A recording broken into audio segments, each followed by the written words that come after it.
Agradecer, agradecer la presentación que nos ha hecho el favor de realizar nuestro señor director de Liceo Académico MX, el doctor Manuel Pérez Camacho, quien nos ha hecho el favor de invitarnos a participar en este foro. Desde luego también a la maestra Jessica, que nos está apoyando. Y bueno, pues sin más que decir, nuevamente agradecer la invitación a participar en este foro.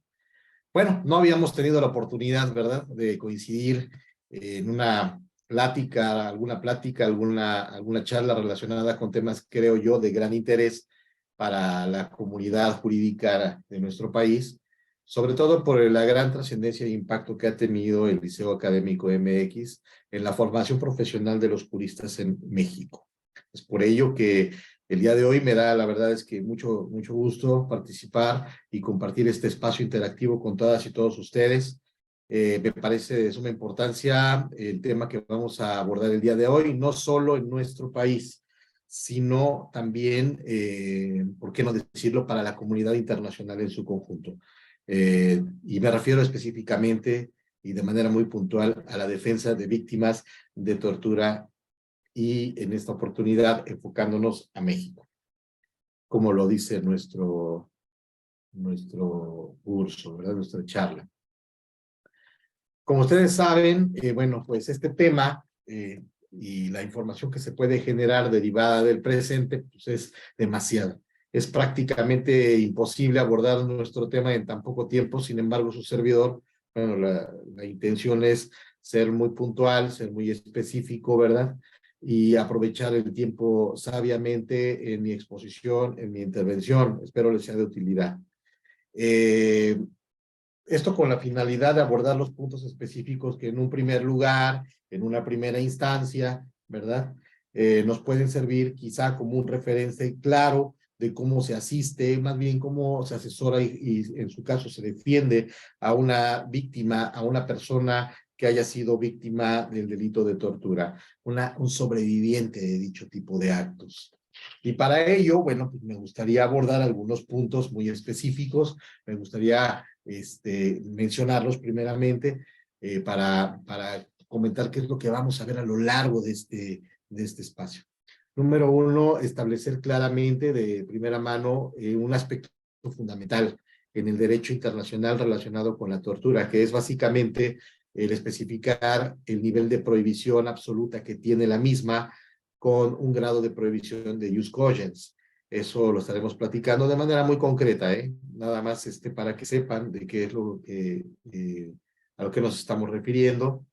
También retomar algunas de las conclusiones a las que arribó el ex relator de la ONU para la tortura durante su visita a México en el año 2014. Sí, me refiero al doctor Juan Méndez, quien arribó a una serie de conclusiones y algunas de ellas muy polémicas, como la que vamos a analizar el día de hoy. Bueno, por otro lado, también establecer claramente cuál es el concepto de tortura. Siempre es importante, siempre es necesario. Esto tomando en consideración las dos convenciones más importantes a nivel internacional que existen, una en el seno de la ONU, que nace en el seno de la ONU, y una en el seno de la OEA. Me refiero, nada más se las menciono por el momento, es la Convención Interamericana para Prevenir y Sancionar la Tortura, y la Convención contra la Tortura y otros tratos o penas crueles, inhumanos o degradantes, o la Convención de la ONU. Bueno, por cierto, también sería muy bueno que también las fueran descargando y las pudieran tener a la mano para que se lleven un poquito de material, para que posteriormente pues ya lo estén analizando, ¿verdad? A ver, voy a ver si puedo compartir de una vez.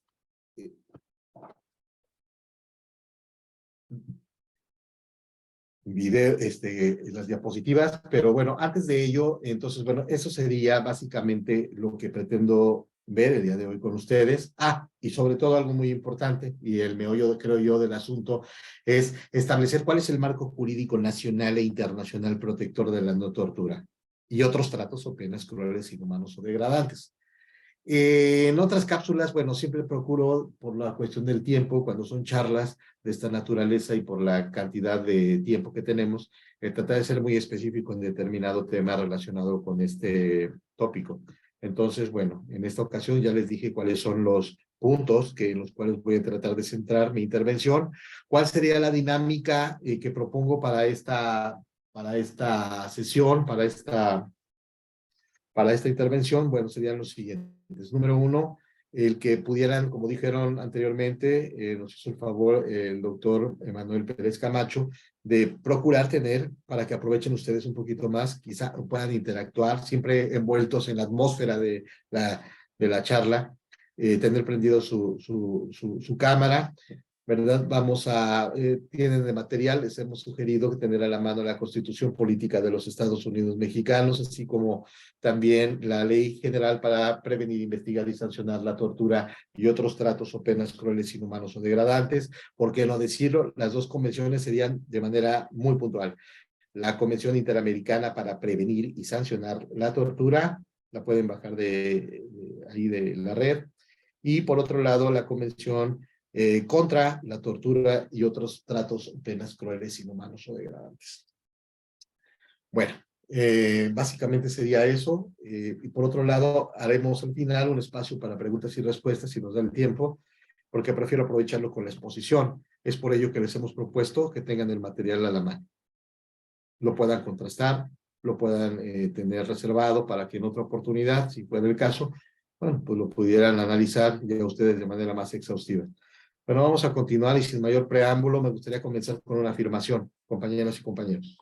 Primero que nada, que en el derecho internacional actual, la tortura se encuentra prohibida de manera absoluta, ¿sí? En ese sentido, la prohibición de la tortura se considera una norma internacional de jus cogens, ¿sí? Es decir, es una prohibición absoluta e inderogable de que los estados no pueden en ningún caso desconocer ni suspender, incluso en tiempos de guerra, de amenazas a la seguridad nacional, a la seguridad pública o por cualquier otra razón, ¿sí? El artículo, esto tiene que ver, y si lo pudieran posteriormente revisar, su fundamento y la génesis de este tipo de prohibición se establece específicamente en el artículo 53 de la Convención de Viena sobre el derecho de los tratados. Entonces ahí viene básicamente claro lo que es una prohibición con carácter de jus cogens. Quiero que quede claro que es la máxima prohibición en el derecho internacional, y la tortura es una de las conductas, de las conductas más reprobables y que laceran a la comunidad internacional en su conjunto. El carácter absoluto de esta prohibición no solamente se expresa en varios de los instrumentos internacionales y regionales más importantes, más trascendentes en materia de derechos humanos, sin perjuicio de los instrumentos que contienen dicha prohibición y el carácter absoluto de la misma. Y también la conciencia de la humanidad reconoce el carácter inderogable y absoluto, es decir, de jus cogens de este tipo de conductas. ¿A qué me refiero? A la tortura y a los tratos o penas crueles, inhumanos o degradantes, ya que, como lo dijimos anteriormente, afecta, lacera a la comunidad en su conjunto, a la comunidad internacional en su conjunto, incluso pudiera llegar a constituir internacionalmente, si se dan las condiciones, incluso un crimen de lesa humanidad, ¿verdad? Bueno, me gustaría comenzar con platicarles un poco en relación a la última visita que tuvo el ex relator de la ONU sobre la tortura y otros tratos o penas crueles, inhumanos o degradantes, que es el doctor Juan Méndez. Es el ex relator especial de la ONU sobre la tortura, y que en una visita que realizó a México del 21 de abril al 2 de mayo del 2014, ¿verdad? Y con el objeto de evaluar la situación de la tortura y los malos tratos en nuestro país y cooperar con el Estado en su prevención y erradicación, el relator especial, en primera instancia, desde luego, agradeció a nuestro país, al gobierno mexicano, por invitarlo, lo cual, pues, obviamente constituye un signo de apertura a un escrutinio independiente y objetivo. Y también agradeció a las autoridades por su plena cooperación durante la visita, pese a situaciones de extrema y excesiva preparación el relator especial tuvo generalmente acceso irrestricto a todos los centros de detención, a los cuales quiso visitar. El relator especial mantuvo reuniones con altos funcionarios en esa ocasión, de la Secretaría de Relaciones Exteriores, Gobernación, Defensa, Marina, Salud, Fiscal, en ese entonces Procuraduría General de la República, Senado, Cámara de Diputados, Suprema Corte de Justicia de la Nación, Consejo de la Judicatura, etcétera. Y bueno, y obviamente la Comisión de Derechos Humanos, Nacional de Derechos Humanos y las comisiones de algunas entidades federativas de derechos humanos. El ex relator visitó cárceles. Estos son los centros de privación de la libertad: cárceles, centros de prisión preventiva, arraigo e investigaciones, centros de detención de menores, un hospital psiquiátrico, un centro de asistencia social y una estación migratoria. En dicho informe, el relator especial sobre la tortura y otros tratos o penas crueles, inhumanos o degradantes, el ex relator, Juan Méndez, afirmó claramente que la tortura es generalizada en México. Bueno, llegó a varias conclusiones. Una de ellas es esa, que la tortura es generalizada en nuestro país y que por lo general esta ocurre especialmente desde la detención de una persona hasta la puesta a disposición de la justicia o del órgano jurisdiccional con fines de castigo e investigación. Identificó también algunas causas de debilidad en las salvaguardias de la prevención y recomendó medidas para atenderlas. También observó serios problemas también en las condiciones de detención, especialmente el hacinamiento y entre otros. De la fecha de dicha visita al día de hoy, creo que continuamos igual.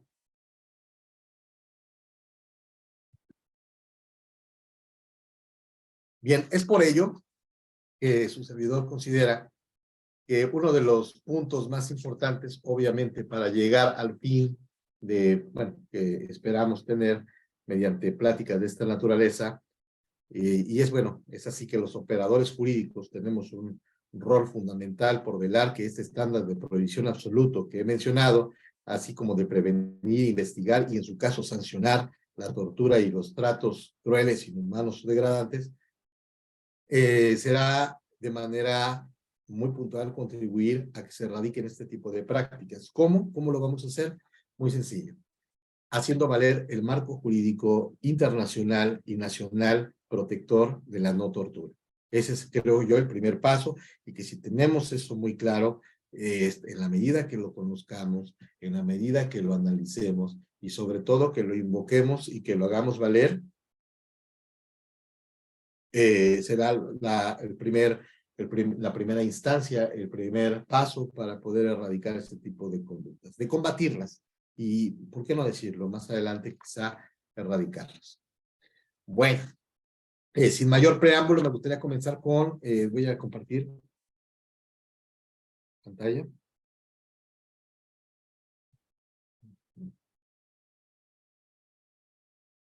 ¿Sí se ve? Creo que sí, ¿verdad? Sí. Gracias. Ese es el título y comenzaríamos analizando, primero que nada, cuál es el marco jurídico internacional protector de la no tortura.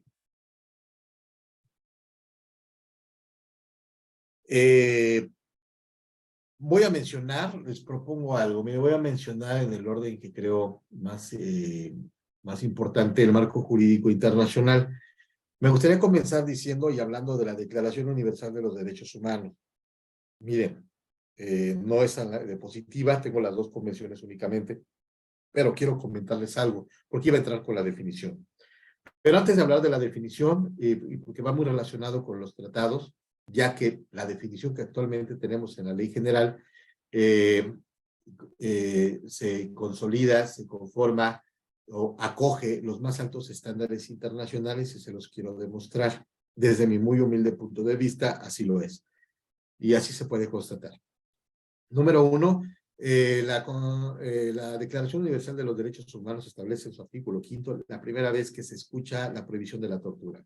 Es muy concreto, muy específico dicho numeral. Ojo, que dije es la Declaración Universal de los Derechos Humanos, artículo 5, y nos dice que queda prohibida la tortura y los tratos o penas crueles, inhumanos o degradantes. Posteriormente hay otras declaraciones, instrumentos internacionales de carácter declarativo y así como algunos tratados, ¿verdad?, vinculantes a los estados que los signan, que bueno, en un momento dado también prevén esta prohibición. Entre ellos tenemos a la Declaración sobre la protección de todas las personas contra la tortura y otros tratos o penas crueles, inhumanos o degradantes. Pongan ojo con esto, ¿eh? Primero, la prohibición, que viene en el artículo 5 de la Declaración Universal de los Derechos Humanos. Esta se desarrolla posteriormente ¿con qué? Con la Declaración sobre la protección de todas las personas contra la tortura y otros tratos o penas crueles, inhumanos o degradantes. Instrumento internacional de la ONU.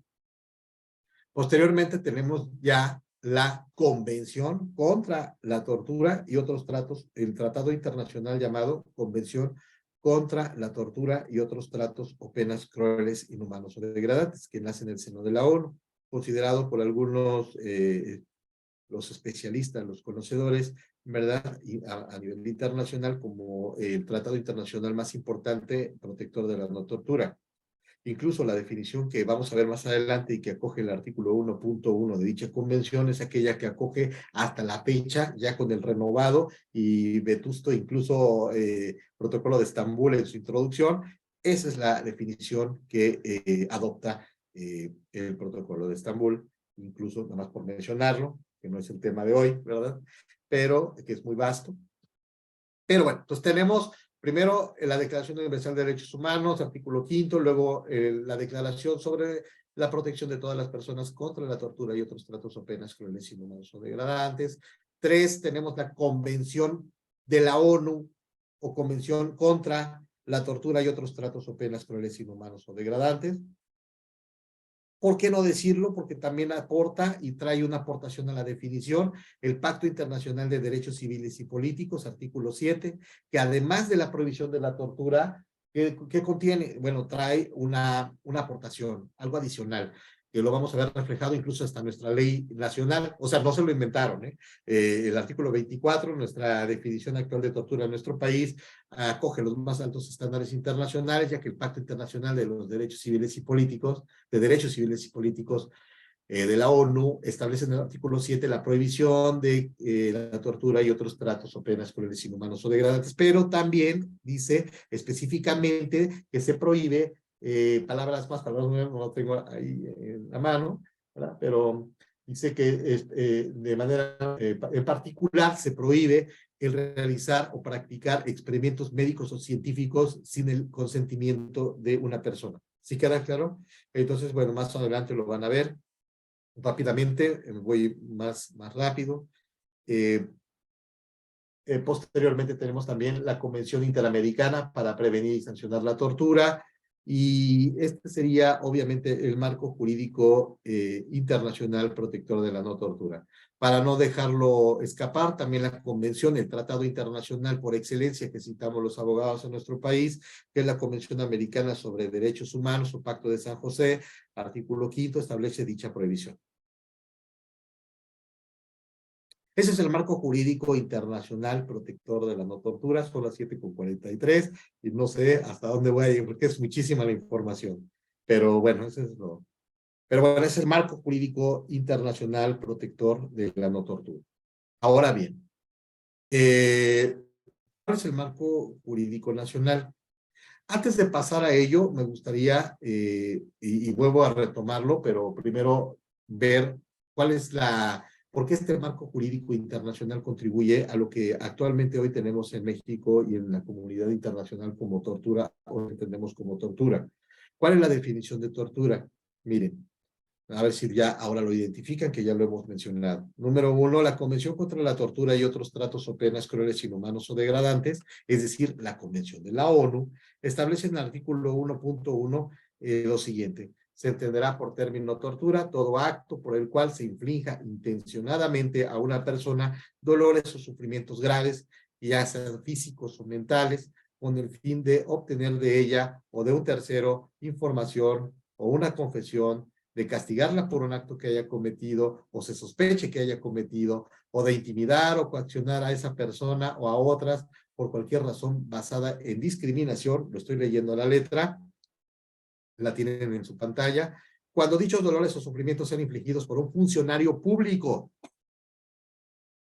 u otra persona en ejercicio de funciones públicas, a instigación suya o con su consentimiento o aquiescencia. Ojo con esto. En esta definición tenemos, primero que nada, varias partes. Tenemos una, dice, graves, ¿verdad?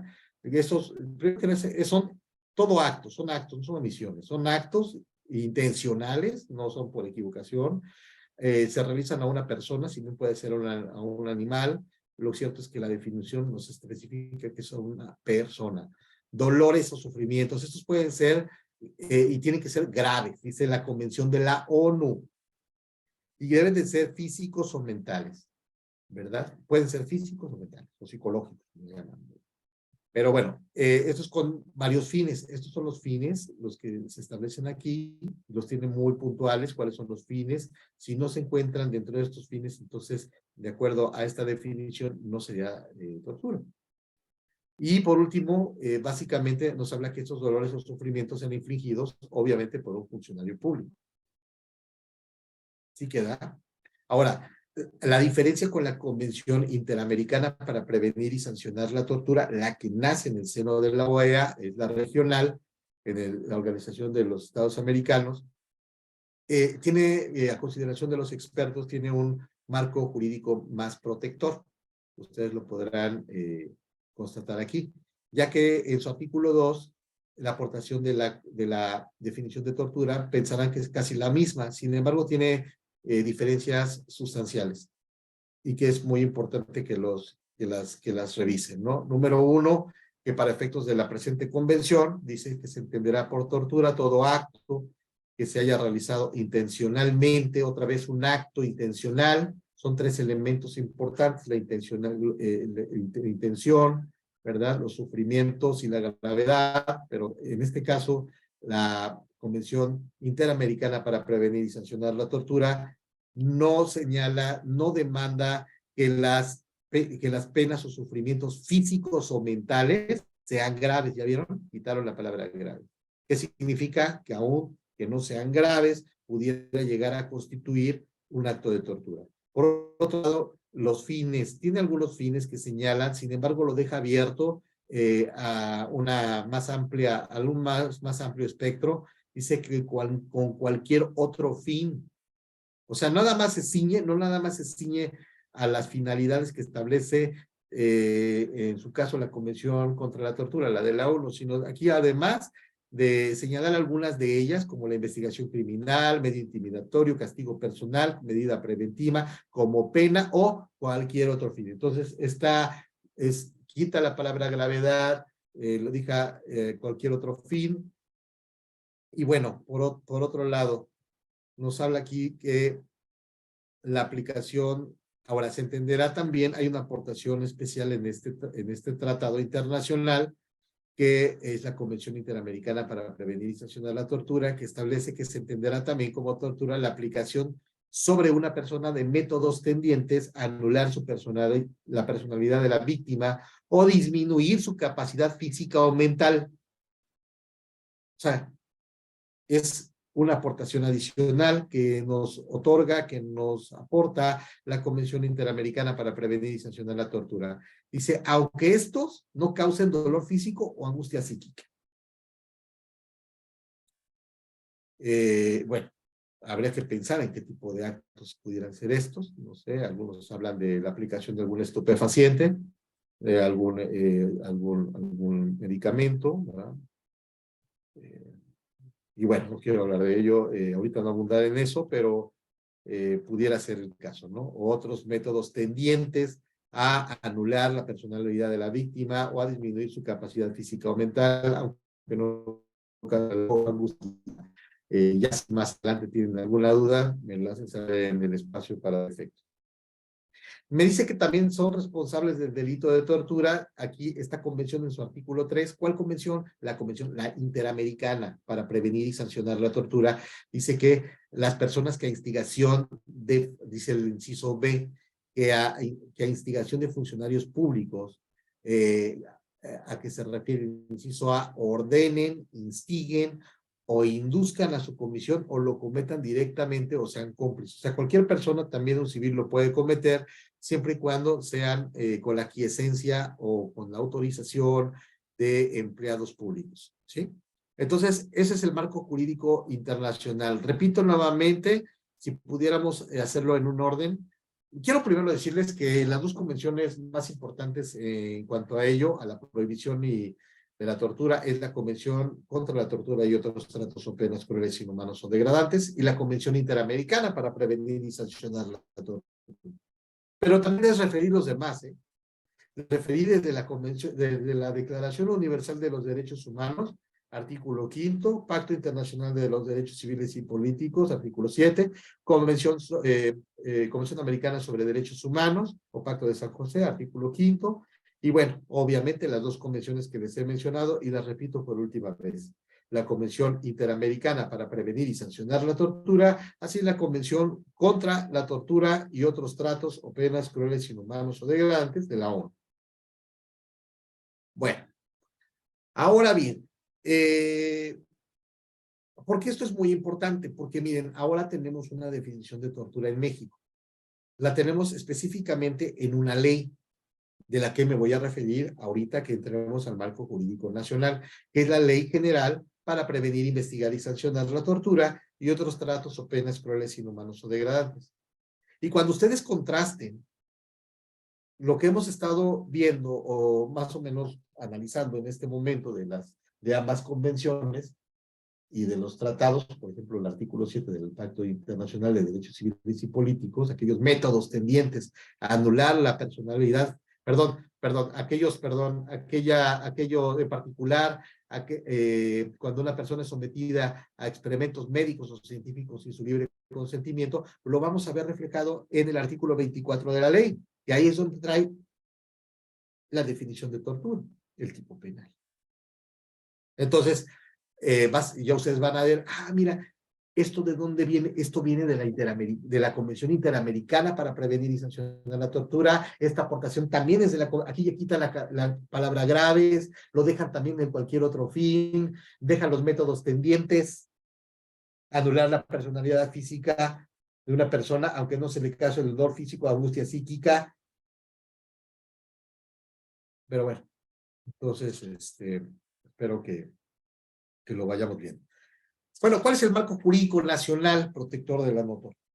¿Sí? El marco jurídico nacional protector de la no tortura, pues me gustaría referirme a dos puntos. Hay más, pero creo que de manera prioritaria tenemos que establecer lo siguiente. Número uno, la Constitución Política de los Estados Unidos Mexicanos.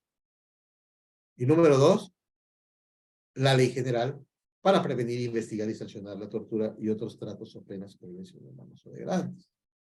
Probablemente me podrían decir, oye, maestro, pero también la Ley General de Víctimas es importante. Claro que es importante. Pero también entonces, otras leyes más y otros protocolos más. Y el protocolo de Estambul, bueno, ese es un instrumento internacional de jus cogens, ¿verdad? Pero que no estamos mencionando en este momento. Simplemente el marco jurídico internacional protector de la no tortura, ya lo vimos, aquellos instrumentos y tratados internacionales protectores de la misma, que contienen la prohibición de la misma y la regulación de su prohibición. Ahora bien, dentro del marco jurídico nacional, quiero poner énfasis entonces en la Constitución Política de los Estados Unidos Mexicanos y en la Ley General para prevenir, investigar y sancionar la tortura y otros tratos o penas crueles y inhumanos. Si ustedes tienen su marco jurídico nacional, es decir, específicamente su Constitución, les voy a dar los artículos, los voy a poner aquí, para que ustedes puedan contrastar y verificar. Nada más tomen nota de ellos. Son muy puntuales, muy sencillo. y ustedes van a ver que esos son los artículos que a mi consideración son, más bien no a mi consideración, son los artículos que se encuentran vinculados íntimamente con la prohibición de la tortura. ¿Por qué? Bueno, primero, de entrada, el artículo primero constitucional, ¿verdad? Todos con sus constituciones. Me gustaría nada más darles una, pues, guiarlos un poco y ustedes ya más adelante lo podrán constatar. En tanto, creo de entrada que en tanto que todas las autoridades en el ámbito de sus respectivas competencias, estoy leyendo, tienen la obligación de promover, respetar, proteger y garantizar los derechos humanos de conformidad con los principios de universalidad, interdependencia, indivisibilidad y progresividad. Uno de esos derechos humanos es obviamente el derecho a la integridad física. ¿Desde dónde lo vimos? Desde la Declaración Universal de los Derechos Humanos. Compañeros y compañeras, es el primer instrumento internacional de carácter declarativo en el cual se establece la prohibición de la tortura. Es la primera vez que aparece la palabra tortura.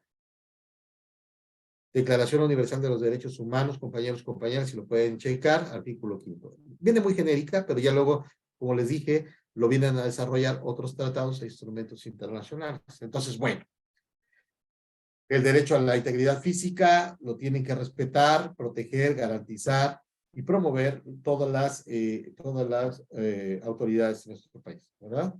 Por otro lado, vamos a ver que el artículo 19, último párrafo, muy probablemente también puede ser vinculado dentro del marco jurídico nacional o dentro del fundamento legal que ustedes ocupen al momento de llevar a cabo alguna intervención, alguna solicitud, alguna promoción o bien alguna manifestación, exposición oral, juzgado ante algún juez, ya sea de control, tribunal colegiado de juicio oral, etcétera, incluso tribunal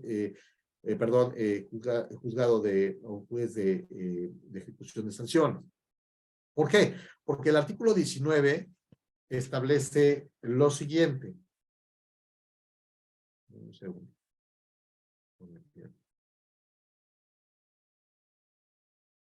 En su último párrafo, dice que todo maltratamiento en la aprehensión o en las prisiones, toda molestia que se infiera sin motivo legal, toda gabela, contribución en las cárceles, son abusos que serán protegidos por las leyes y reprimidos por las autoridades. Entonces, quizá sea un artículo 19, último párrafo, también que pueda serles de utilidad al momento de fundamentar y motivar alguna solicitud relacionada con este tema. Por otro lado, tenemos el 20 apartado B, perdón, el artículo, sí, vámonos primero al 20 apartado B, fracción segunda, antes del 22, están ahí en desorden. 20 apartado B, fracción segunda. Aquí sí, compañeros y compañeras, el 20 apartado B, que obviamente nos habla de los derechos del imputado en un procedimiento penal. Este apartado B nos dice la fracción segunda, dice, ojo con esto, dice, a declarar o guardar silencio.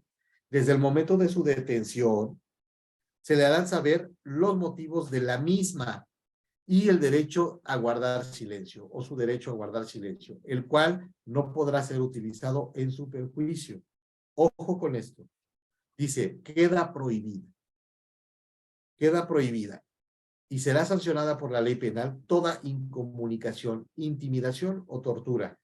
La confesión rendida sin asistencia del defensor carecerá de todo valor probatorio. Aquí sí hay una palabra llamada tortura, ¿sí?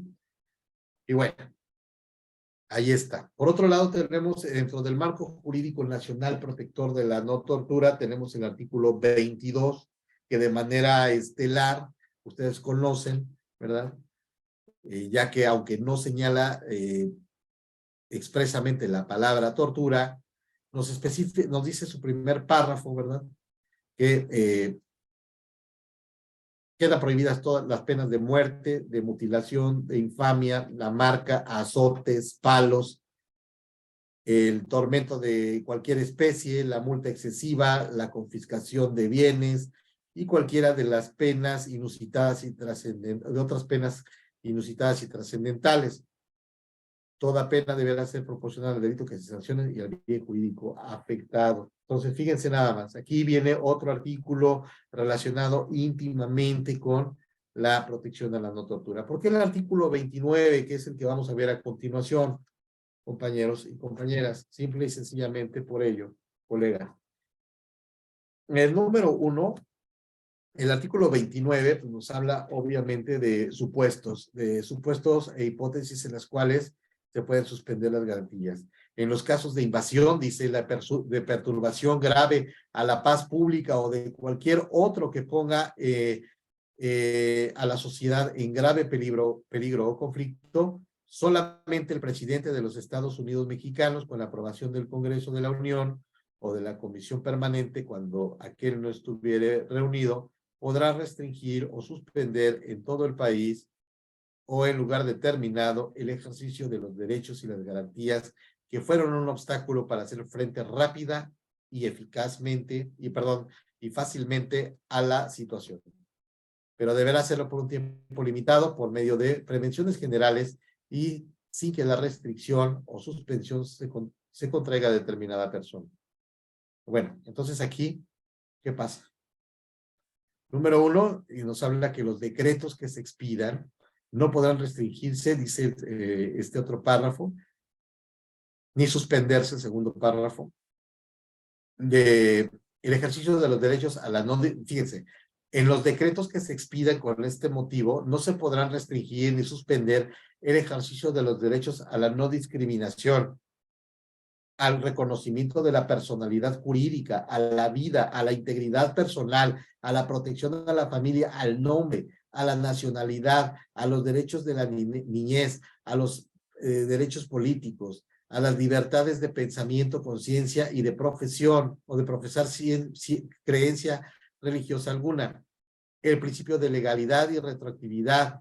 Ojo, la prohibición de la pena de muerte, la prohibición de la esclavitud y la servidumbre, la prohibición de la desaparición forzada y la tortura, ni las garantías judiciales indispensables para la protección de tales derechos. Entonces, ahí está el marco jurídico nacional protector de la no tortura. Quiero hacer un pequeño repaso, vale la pena, creo yo, para poder retomar algunos puntos. Primero que nada, entonces, a ver, retomemos. ¿Cuál es el marco jurídico internacional protector de la no tortura? Bueno, yo les hablaba de dos convenciones que son fundamentales eh, sobre la protección a la no tortura, que es la Convención de la ONU y la Convención de la OEA. La Convención de la ONU y la Convención Interamericana. Ok, las dos protegen la no tortura. Entonces, ¿pero qué tenemos previamente? Tenemos, dentro del marco jurídico internacional, tenemos la Declaración Universal de los Derechos Humanos. Primero, si lo pudiera poner en un orden, lo haría así. La Declaración Universal de los Derechos Humanos, artículo 5º, Declaración sobre la protección de todas las personas contra la tortura y otros tratos o penas crueles, inhumanos o degradantes. La Convención Internacional o la Convención contra la tortura y otros tratos o penas crueles, inhumanos o degradantes, la de la ONU. El Pacto Internacional de Derechos Civiles y Políticos, artículo 7. La Convención para prevenir e investigar, la Convención Interamericana para prevenir e investigar la tortura, prevenir y sancionar la tortura, perdón, que es la Convención Interamericana que nace en el seno de la OEA, y al último, ¿por qué no decirlo?, la Convención Americana sobre Derechos Humanos o Pacto de San José, artículo 5. Entonces, ese es el marco jurídico internacional. Me podrían decir ustedes, a ver, entonces, pero yo creo que hay más, profesor, porque ahí está la Convención del Niño, el Belén do Pará, sobre la mujer. No, bueno, todos podemos encontrar algo que se vincule, pero íntimamente relacionados. Creo que esto sería el marco jurídico internacional. Yo lo sugiero de esta forma. Desde luego que hay otros, como otros también incluso instrumentos internacionales del soft law que también instrumentan otros tratados internacionales y sus prohibiciones. En este caso, por ejemplo, el Protocolo de Estambul, que es el manual para la investigación y documentación eficaces de la tortura y otros tratos o penas crueles, inhumanos o degradantes, y dicen, sí, pero no es vinculante. Sí, es vinculante en tanto, no es vinculante como un tratado internacional porque no lo es, pero es vinculante en tanto se encuentra positivizado los estándares internacionales que prevé dicho manual en nuestra ley sustantiva y adjetiva penal vigente, específicamente la ley general en la materia de antitortura que estamos señalando. También, ¿por qué no decirlo? También estaría, pues en ese orden de ideas, pues pudiéramos también decir, es que también en el marco jurídico internacional pudiéramos invocar las reglas en Nelson Mandela. Y claro que sí, específicamente la primera regla nos habla de la prohibición de la tortura y malos tratos, de entrada. O sea, para que vean el grado de prohibición y la importancia de este tema. Hablo de aquellas personas que se encuentran privadas de su libertad. Reglas mínimas sobre el tratamiento de reclusos, reglas Nelson Mandela. Regla número 1, ustedes la van a encontrar y si se van a ellas, también es un instrumento internacional del soft law que también va a abonar a la prohibición de la no tortura. Pero bueno, este es el marco jurídico internacional protector de la no tortura. Yo les decía en cuanto al marco jurídico nacional o interno protector de la no tortura, ¿qué quedamos? La Constitución Política de los Estados Unidos Mexicanos. ¿Cuáles son los artículos? Son estos.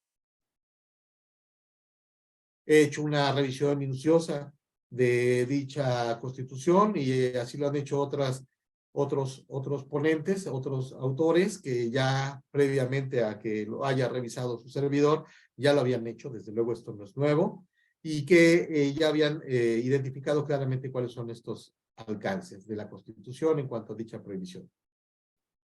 ¿Pudieran haber otros? Bueno, si los van a hacer una interpretación integral de la Constitución y con otros artículos, pudieran vincularlos, desde luego, ¿no? Pero si estos son, para mí, o desde mi punto de vista, los que guardan una íntima relación con la prohibición de la no tortura. Espero no ir muy rápido, yo sé que es demasiada información, pero me estoy ciñendo a aspectos que me parecen medulares. Ahora bien, después yo les dije, además de la Constitución, ¿qué tenemos? Tenemos una ley general para prevenir, investigar y sancionar la tortura y otros tratos o penas crueles. Así se llama, así como la tenemos aquí. Ley General para prevenir, investigar y sancionar el delito de la tortura, así se llama. Y otros tratos o penas crueles, inhumanos o degradantes, no está mal, delito. Sancionar la tortura y otros tratos o penas crueles, inhumanos o degradantes. Esta ley general tiene un antecedente de dos leyes previas, que eran leyes federales. Y bueno, entonces esos son los antecedentes de nuestra actual ley, ¿verdad? Y la última de ellas fue publicada en el Diario Oficial de la Federación el 27 de diciembre del año 1991. Tenemos una nueva ley. Y esta es nuestra ley. Nuestra ley, nuestro marco jurídico en el cual se encuentra el delito de tortura. La Ley General para prevenir, investigar y sancionar la tortura y otros tratos o penas crueles, inhumanos o degradantes. Esta nueva ley fue publicada, bueno, esta ley fue publicada más bien el día 26 de junio del año 2017. Tiene una última forma el 28 de abril del año 2022. Esta es la ley por excelencia en nuestro país que tenemos actualmente, en la cual ustedes se van a apoyar para la defensa legal de las víctimas de tortura, no sin antes, obviamente, tener muy en cuenta, correlacionar y sus correlativos constitucionales y, por qué no decir, su antecedente de las dos convenciones que les dije. Porque viene todo este bagaje, lo retoma, lo acoge en su gran mayoría de los tratados internacionales. Incluso hace alusión a otras, como el Protocolo de Estambul. Ahora, También aquí me quiero comentar, entonces, si bien es cierto, yo me estoy ciñendo nada más a la Constitución y a la Ley General para efectos de esta charla, de esta plática, de esta ponencia, lo cierto es que existen otras posibilidades. Quizá el protocolo homologado para la investigación de la tortura de la Fiscalía, e incluso ya hay otras dependencias gubernamentales de federales, por ejemplo, el Instituto de la Defensoría Pública Federal, que ya han hecho grandes aportaciones en el tema. Incluso la Suprema Corte de Justicia de la Nación ha tenido algunos manuales también ya que han estado saliendo, pero estoy hablando del marco jurídico nacional y para mí, creo yo, además de la Ley General de Víctimas, serían estas dos a las que he hecho referencia. ¿Qué es lo que contiene esta ley? Pues que quede claro, anteriormente esta ley, ahora me gustaría platicar un poquito de cómo surge esta ley. Esta ley surge de dónde. Hay un antecedente de cómo nace esta ley, no sé si me dé el tiempo, pero sí, me parece que es importante, ¿eh? No todos lo saben, no todos lo conocemos, y es un poquito complejo el buscar la información en una publicación, no la hay.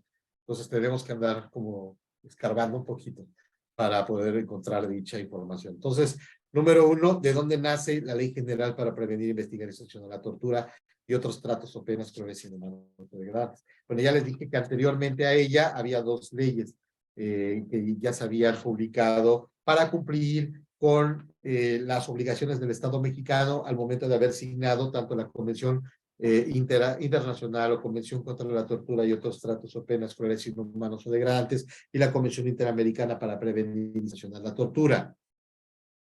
Sacaron leyes, algunos autores muy reconocidos hablan de que fueron leyes sacadas al vapor, sin mayor técnica legislativa, ni cumpliendo con los más altos estándares a los cuales el Estado mexicano se comprometió derivado de dichos tratados. Incluso hay observaciones del Comité contra la Tortura, del CAT, por sus siglas en inglés, Comité Against Torture, que nos habla de que el Estado mexicano no tenía un marco jurídico nacional homologado, protector de la no tortura, sino que cada entidad federativa tenía su propia definición incluso de tortura, sus propias penalidades, entonces era un completo caos. Algunas se acogían a las leyes federales, algunas no. Entonces se sugería y se demandaba al Estado mexicano que cumpliera con homologar una ley. Derivado de esta demanda, de estas observaciones de la Comité contra la Tortura, que tiene como finalidad, obviamente, el vigilar, ¿verdad?, el cumplimiento de los estados signantes al Tratado Internacional llamado Convención contra la Tortura y otros tratos o penas crueles, inhumanos o degradantes, que estén dando cumplimiento, pues hizo estas observaciones. En fin, lo que viene después es que se crea esta ley general para prevenir, investigar y sancionar la tortura y otros tratos o penas crueles, inhumanos o degradantes. ¿Cómo se crea una ley general después de dos federales que ya había previamente? Y que, repito nuevamente, no cumplían con los más altos estándares internacionales, según los expertos. Bueno, primero que nada decirles que esta ley deriva de una reforma constitucional. El día 10 de julio del año 2015, 10 de julio del año 2015, se llevó a cabo una reforma, ¿verdad?, al artículo 73 constitucional, fracción 21ª, inciso A, en el cual se determinó que, o se le dio facultades al Congreso de la Unión, o la instrucción al Congreso de la Unión, para que deba expedir una legislación, las materias que se adicionan por virtud de este decreto. A ver, voy a ser muy específico. El día 10 de julio del año 2015, esta reforma el artículo 73 de nuestra Carta Magna. Específicamente el artículo 21, inciso A, 21, inciso A, de la Constitución Política de los Estados Unidos Mexicanos. En esta reforma, ¿verdad?, se le pide al Congreso de la Unión que expida las leyes generales que establezcan como mínimo los tipos penales y las sanciones de las siguientes materias. Ojo, porque no es la única que deriva de esta de esta reforma. Dice, las leyes de en materia de secuestro, de desaparición forzada, de trata de personas, de otras formas de privación de la libertad contrarias a la ley, tortura y otros tratos o penas crueles, inhumanos o degradantes, y así como el tema electoral. Entonces, derivado de esta reforma, se lleva a cabo que le piden al Congreso de la Unión, ¿verdad? Repito, la reforma es del 10 de julio del año 2015, se reforma el artículo 73, fracción 21ª, inciso A, y en la cual le piden que legisle en materia de tortura, para efectos de nuestra plática, entre otras. Y que para ello, ¿verdad? El transitorio segundo de dicho decreto nos establece que el Congreso de la Unión deberá expedir la legislación en las materias que se mencionan por virtud del presente decreto al artículo 73, 21º, inciso A, dentro de los 180 días siguientes a la entrada en vigor del mismo, lo cual se venció, compañeras y compañeros, obviamente en enero del siguiente año aproximadamente, del 2016. Sí, ¿verdad? Sin embargo, no es hasta el día 27 de junio, 26, perdón, de junio del año 2017, en el que se expide con 1 año y medio aproximadamente de retraso la Ley General en materia de desaparición forzada. Lo cual, aún con el retraso que tuvo de aproximadamente 1 año y medio, es un gran logro para nuestro país, de acuerdo a algunos expertos, por dicho de los grandes expertos, ¿no?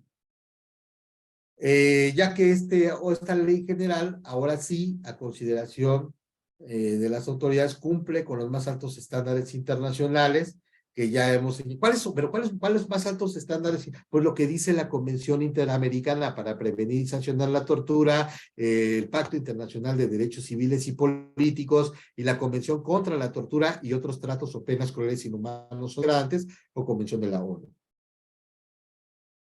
Bueno, esta ley, de entre lo propuesto, en lo que contiene esta ley, que va a ser su marco jurídico nacional protector de la no tortura, nos dice, bueno, es de manera genérica, lo puse de esta forma, vienen aquí los puntos, definir la distribución de competencias y la forma de prevenir, de coordinación, perdón, entre las autoridades a efecto de prevenir, investigar y sancionar los delitos que vienen en esta ley, que por cierto son tres delitos.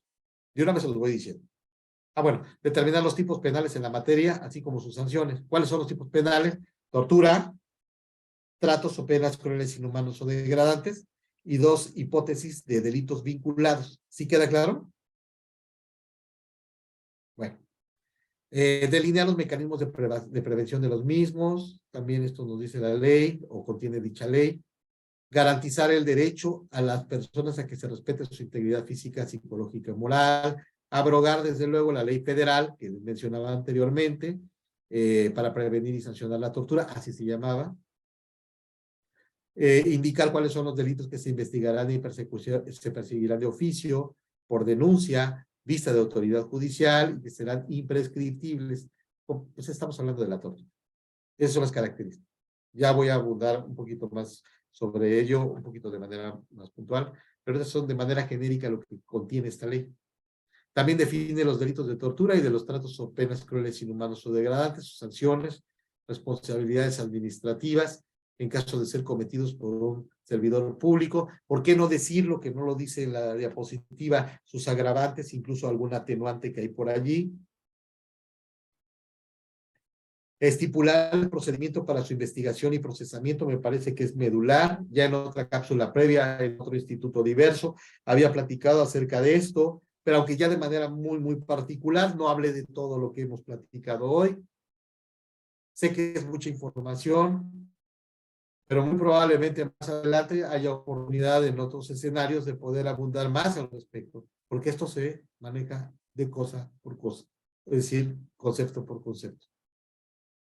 Precisar que las procuradurías deben contar con unidades especiales en la integridad de su materia. Más allá de unidades, son fiscalías especializadas que establecen la propia ley. Y en su caso, y en el caso, y en su defecto, pues al menos con las unidades provisionalmente que investiguen, persigan y en su caso sancionen dichos delitos. Establecer un programa nacional para prevenir y sancionar dichos delitos, el cual incluirá diversos diagnósticos, objetivos, estrategias para la prevención, seguimiento y evaluación de los mismos. También instaurar, no solamente instaurar, aquí lo que nos habla la ley general, nos prevé un mecanismo nacional de prevención, el cual será la instancia encargada de coordinar visitas periódicas, ¿verdad? Y medidas de supervisión a los lugares de privación de la libertad dentro de nuestro territorio nacional y estará integrado por el titular de la Comisión Nacional de Derechos Humanos, quien lo presidirá, y por los organismos de derechos humanos. Ojo con esto, este mecanismo nacional de prevención actualmente está adscrito a la Comisión Nacional de Derechos Humanos, pero es independiente de las visitadurías que lo integran y se encarga de eso, de las visitas periódicas a los lugares de privación de la libertad para verificar, ¿verdad?, cuáles son las condiciones de trato de las personas, así del hacinamiento de las mismas, entre otras cuestiones, rindiendo informes de 3 tipos, y bueno, todo esto lo veríamos muy más adelante en otro escenario, ¿verdad? Con la carga horaria necesaria, pero quiero que sepan que esto es el marco jurídico internacional, perdón, nacional protector de la no tortura. Que he puesto mi mayor énfasis en en la Constitución y en la Ley General en la materia, en primera instancia. Ya posteriormente, derivado de esta ley, análisis de la misma y dominio de los artículos que integran dicha ley, pudiéramos abundar ahora sí y vincular la Ley General de Víctimas, así como otras leyes más. Por último, también crear el registro de los delitos de tortura, que será la herramienta de estadística sobre denuncias e investigación al respecto. Especificar cuáles son las medidas de ayuda, de asistencia y atención en materia de derechos de las víctimas, donde funcionarán las comisiones ejecutivas y las comisiones de víctimas para la atención de las mismas, así como las medidas de reparación, entre otros aspectos de fundamental importancia. Entonces, compañeros, compañeras, tenemos un marco jurídico internacional. ¿Cuál es la forma, en primera instancia, en primer lugar, para poder llevar a cabo una defensa legal de las víctimas de tortura?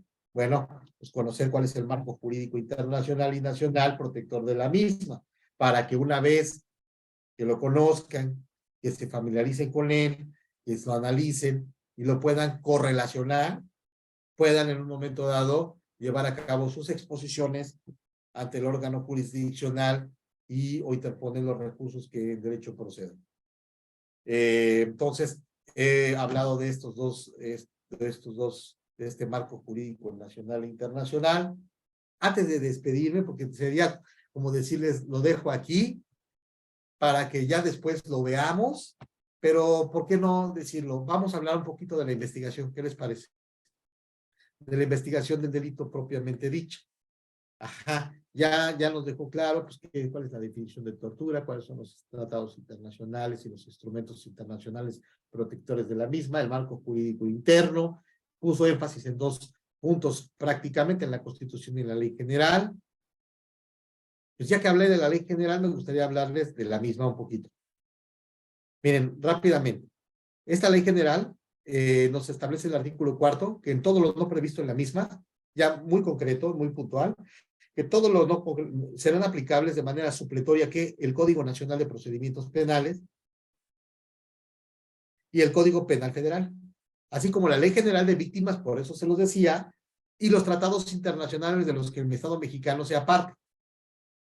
De los que le mencioné, 2 de los tratados internacionales más importantes obviamente van a ser la Convención Interamericana para Prevenir y Sancionar la Tortura y la Convención contra la Tortura y otros tratos o penas crueles, inhumanos o degradantes de la ONU. Ahora, aquí nada más, no se los voy a leer, porque ya sería mucho estar leyéndolo, Pero miren, ahí está. A ver si no sé si, licenciada Jessica, ¿se alcanza a ver si le sombreo yo? Sí, sí, sí ¿Sí? se alcanza a ver. Ok. Entonces, sombreo el artículo 24. ¿A qué me refiero con el 24? Que revisen. Esto no se lo inventó nadie. Son los estándares internacionales, tiene que ver con las dos definiciones que tienen los tratados internacionales que México signó. ¿Se acuerdan? Ojo, léanlos. Dice, comete el delito de tortura el servidor público, aquí habla el maestro, pero habla de servidor público. Bueno, es que no has leído acá abajo. El 25 ya también habla del particular que con la autorización y aquiescencia del servidor público, pues ahí llevamos, ¿no? Entonces habla que con los fines, ¿no? Habla de varios fines.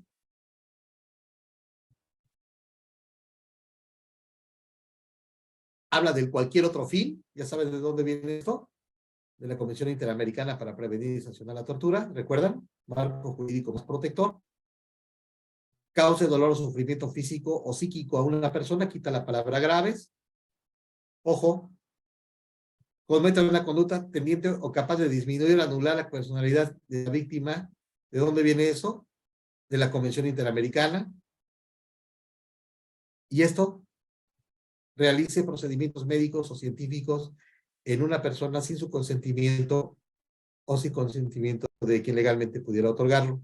¿De dónde viene? Pacto Internacional de Derechos Civiles y Políticos, artículo 7. Son los más altos estándares internacionales en la materia.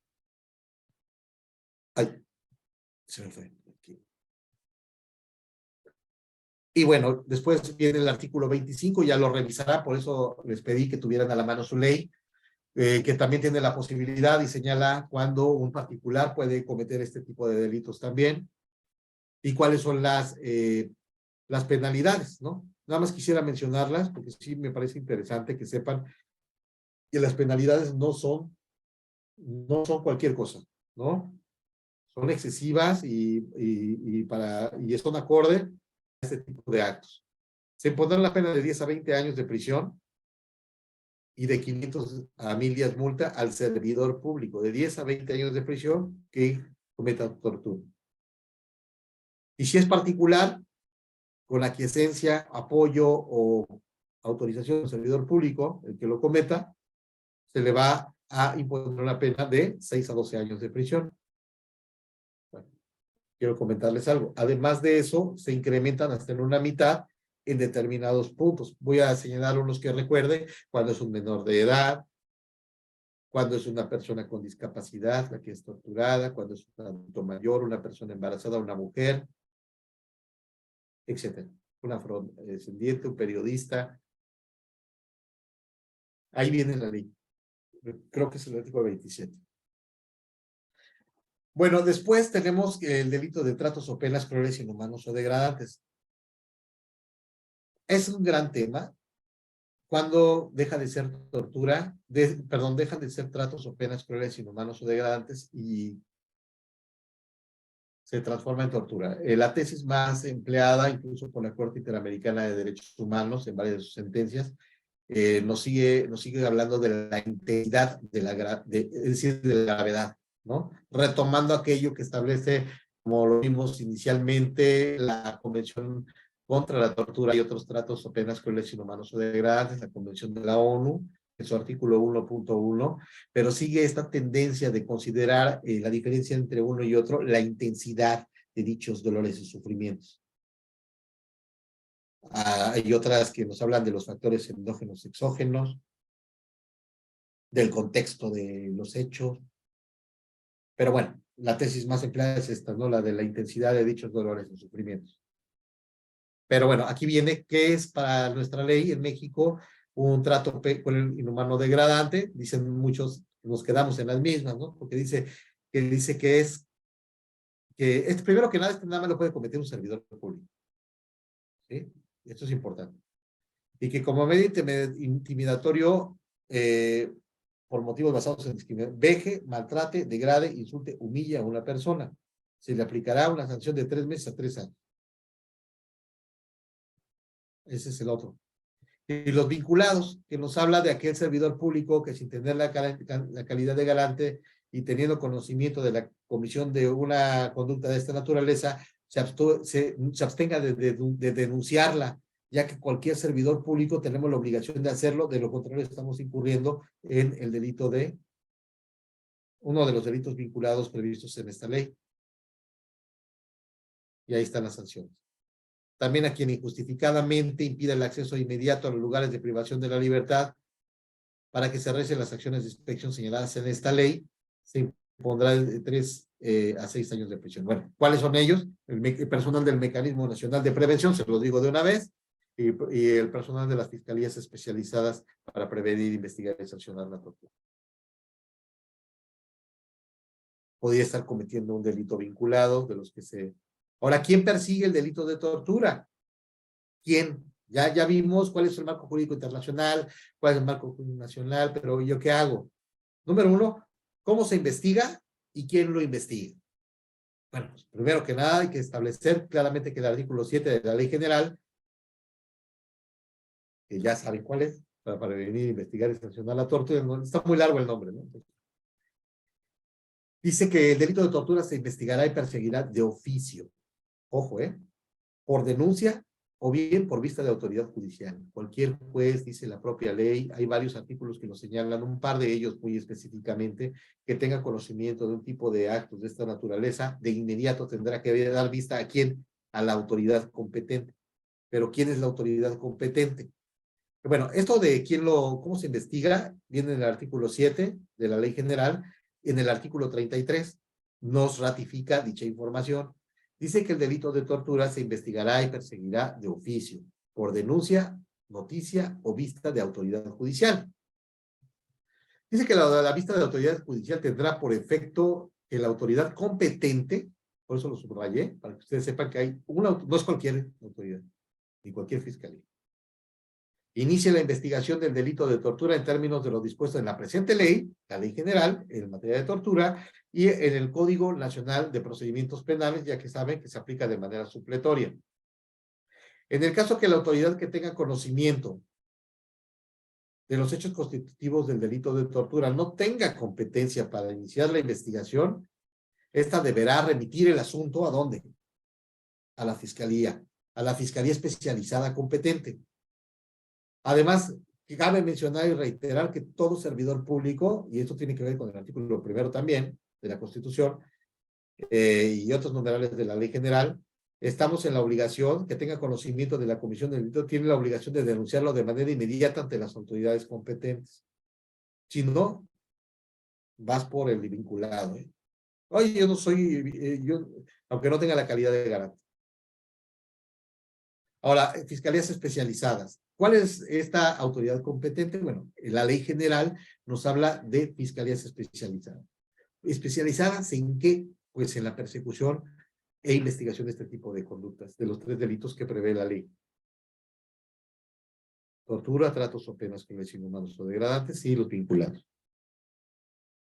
Ahora, ¿cuáles son las diferencias entre una fiscalía normal, vamos a llamarla de esa manera, y una fiscalía especializada? Bueno, aquí nos habla de que dice, la institución de procuración de justicia debe tener fiscalías especializadas, con plena autonomía técnica y operativa, ojo, para el conocimiento, investigación y persecución de los delitos previstos en esta ley. Contarán con ministerios públicos, policías, servicios periciales y técnicos especializados y estarán dotados de recursos humanos, financieros y materiales que se requieran para su efectiva operación. Es más, deben de estar, de acuerdo al protocolo de Estambul también, que se vincula con esto y con lo que dice la propia ley, deben de tener imparcialidad e independencia todas estas fiscalías, ¿verdad? ¿En qué? En sus ministerios públicos, sus policías, servicios periciales, técnicos especializados, además de estar dotados con los recursos humanos, financieros y materiales que requieran, deben de tener esta independencia de las procuradurías generales, lo cual pues obviamente no ocurre, ¿verdad? Entonces, sí tenemos un gran tema, sí está avanzando, creo yo, sobre todo estos últimos años creo que ha habido muchos avances, pero desde luego que no son suficientes. Se requiere voluntad política y que se pongan mucha atención en este tipo de implementar adecuadamente una ley tan grandiosa como la que tenemos actualmente. El problema es que se materialice lo que dice la misma. Las autoridades de los 3 órganos del gobierno deben garantizar el acceso a las fiscalías especializadas a los registros de las detenciones, que la Fiscalía y las Procuradurías de las 32 entidades federativas capacitarán permanentemente a su personal en materia de planeación y desarrollo de técnicas de investigación criminal, uso adecuado, legal y proporcional, razonable y gradual de la fuerza, así como en materia de derechos humanos. Ya ustedes verificarán cuáles son las obligaciones de las fiscalías especializadas. Vienen específicamente en el artículo 59. De hecho, del artículo 55 al artículo 59, ustedes pueden encontrar toda la información relacionada o más relevante relacionada con la autoridad competente para conocer de este tipo de delitos. ¿Cómo se llama? Ministerio Público Especializado. ¿Dónde se encuentra prevista, regulado y regulado su actuar, sus facultades? En la Ley General. Lo dice el artículo 55. Y bueno, este tipo de autoridades, en el caso de tener conocimiento de un delito de esta naturaleza, ya sea por oficio, oficiosamente, 1, 2, por denuncia o por vista de autoridad judicial, porque la vista de autoridad judicial se tiene que dar en el momento que la autoridad jurisdiccional tenga conocimiento, tan solo con la simple mención de este tipo de actos, tendrá que dar vista a la Fiscalía Especializada. Bueno, además de lo dispuesto en el Código Nacional de Procedimientos Penales, una vez que tengan conocimiento de la probable comisión del delito de tortura, deberán llevar a cabo, entre otras, las siguientes acciones. A ver, cuando hablamos de, además de lo dispuesto en el Código Nacional de Procedimientos Penales, me refiero básicamente que deben los ministerios públicos deben actuar en términos de los principios que establece el artículo 214 del Código Nacional de Procedimientos Penales y muy probablemente atender quizá algunas solicitudes de la defensa que establece el artículo 216 del Código Nacional de Procedimientos Penales. Y de manera estelar, para este tipo de delitos, dice nuestra Ley General, en su artículo 35, además de aquello que establece el Código Nacional y las facultades y obligaciones del Ministerio Público, se deberá atender, y hablo de qué facultades y obligaciones del Ministerio Público, las que vienen en el artículo 131 del Código Nacional de Procedimientos Penales, y los principios que lo rigen en el artículo 214 del Código Nacional de Procedimientos Penales. Hablo específicamente de lo que establece la Ley General en la materia. La Ley General para prevenir, investigar y sancionar la tortura y otros tratos o penas crueles, inhumanos o degradantes, publicada en el Diario Oficial de la Federación el 26 de junio del 2017. Y estos son los siguientes. Número 1. Son las acciones más apremiantes. Iniciar de manera inmediata la investigación del delito de tortura. Y esto tiene que ver también o relacionado con la que establece el artículo 212 del Código Nacional de Procedimientos Penales. 2. Comenzar la integración de la carpeta de investigación correspondiente, incluyendo las declaraciones del denunciante, víctima alegada del delito y los testigos. Bueno, eso dice la ley. Ojo, de manera enunciativa, más no limitativa, compañeros. 3. Realizar el registro del hecho en el registro nacional. ¿Cuál registro nacional? El registro nacional de la tortura que establece la propia ley. Otra cuestión es que informar a la persona denunciante de sus derechos de contar con un asesor jurídico. Pongan muchísima atención en esto. El artículo 20, apartado C, fracción primera de la Constitución Política de los Estados Unidos está muy íntimamente relacionado con esta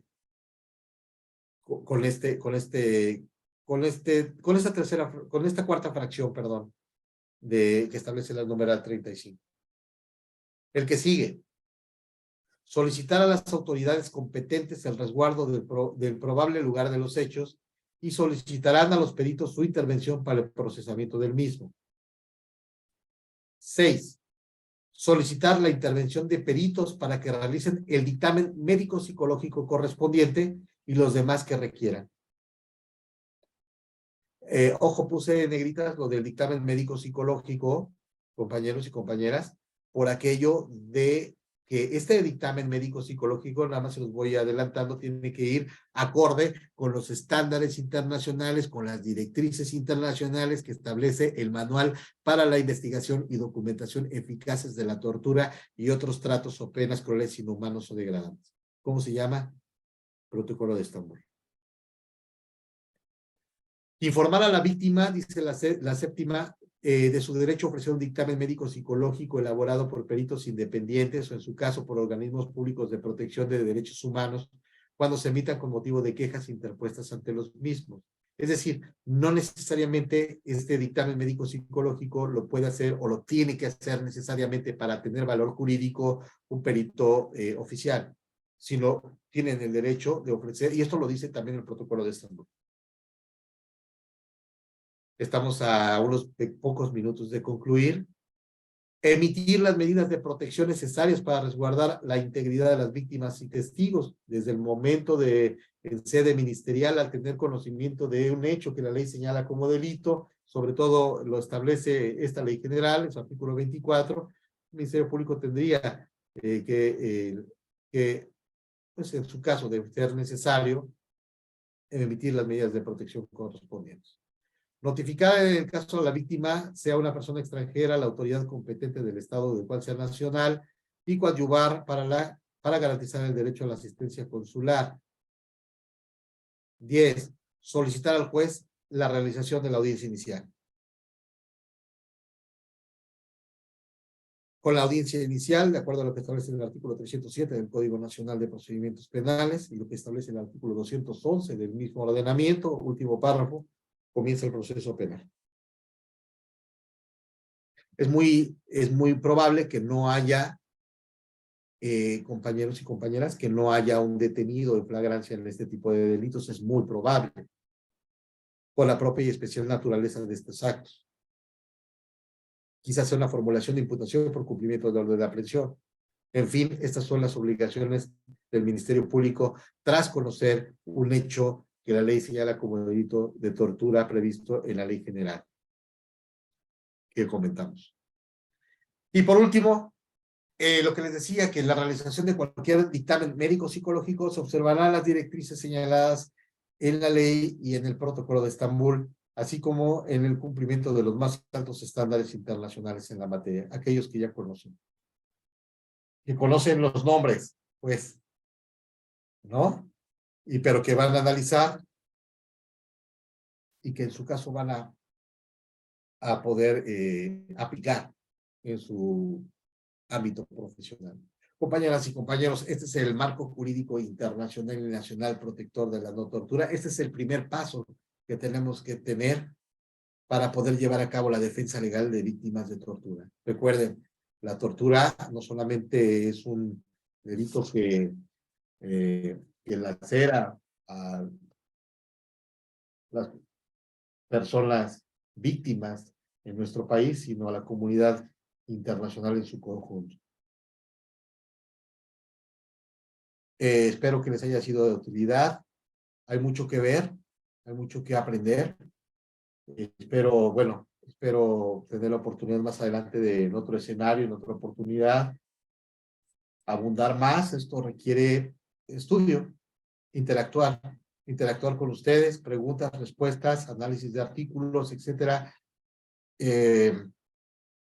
Les dejo mi red social. Mi nombre es Gerardo Santos Coy, así aparezco en Facebook, y bueno, estoy a sus órdenes, y si alguien tiene alguna pregunta o sigo las instrucciones de nuestro señor director, les agradezco su atención y al haberme escuchado. Espero no haya aburrido a nadie de ustedes. Gracias.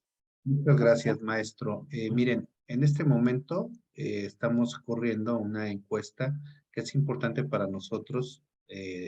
La contesten a través de nuestros grupos de oferta académica.